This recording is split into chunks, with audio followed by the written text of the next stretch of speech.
The Emperor of Mankind sits idly on his golden throne, entombed forever and sacrificed thousands of psychers every day to keep him alive.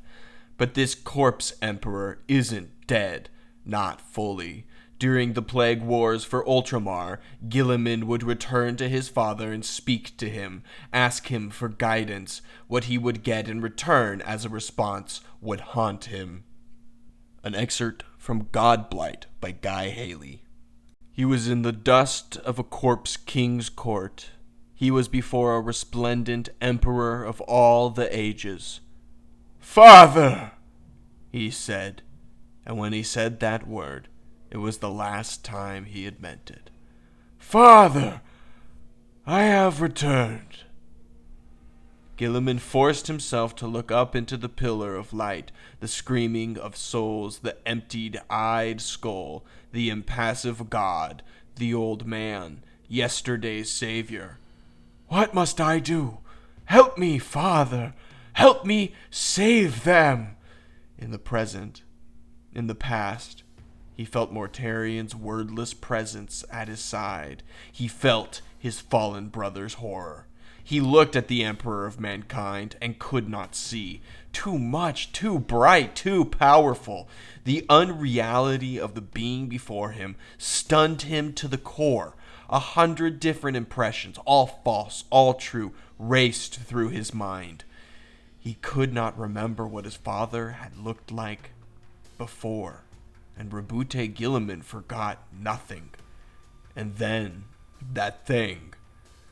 That terrible, awful thing upon the throne saw him.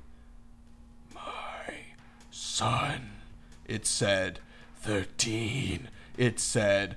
"Lord of Ultramar, Savior, failure, betrayer, Guilliman."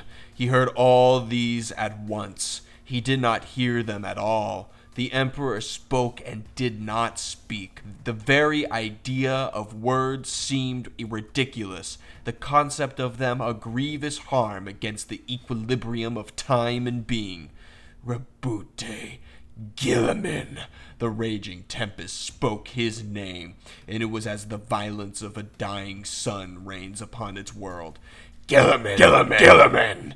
The name echoed down the wind of eternity, never ceasing, never reaching its intended point. The sensation of many minds reached out to Guilliman, violating his senses as they tried to commune. But then one mind seemed to come from the many, a raw, unbounded power, and gave wordless commands to go out and save what they built together, to destroy what they made, to save his brothers, to kill them.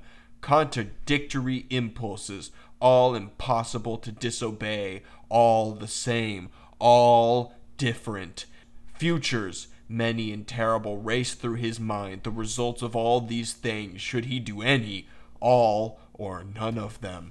"Father!" he cried. Thoughts battered him. "A son, a thing, name, not a name, a tool, a product." A grand plan in ruins, an ambition unrealized, information, too much information, coursed through Guilliman. Stars and galaxies, entire universes, races older than time, things too terrifying to be real, eroding his being like a storm in full spate carves knife-edged gullies into badlands. "Please, Father," he begged. "Father, not a father, thing," the minds said. "Apotheosis, choose," said. "Day, past, future, renewal, despair, decay." And then there seemed to be a focusing, as if a great will exerting itself. Not the final time, but nearly for the final time. A sense of strength failing, a sense of an ending. Far away he heard arcane machines whine and screech, closed to collapse in the clamor of screams of dying psychers that underpinned everything in that horrific room, rising higher in pitch and intensity. "Guilliman."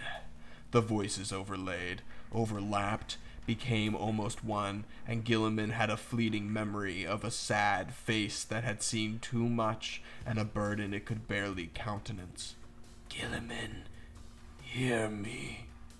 My last loyal son. My pride, my greatest triumph.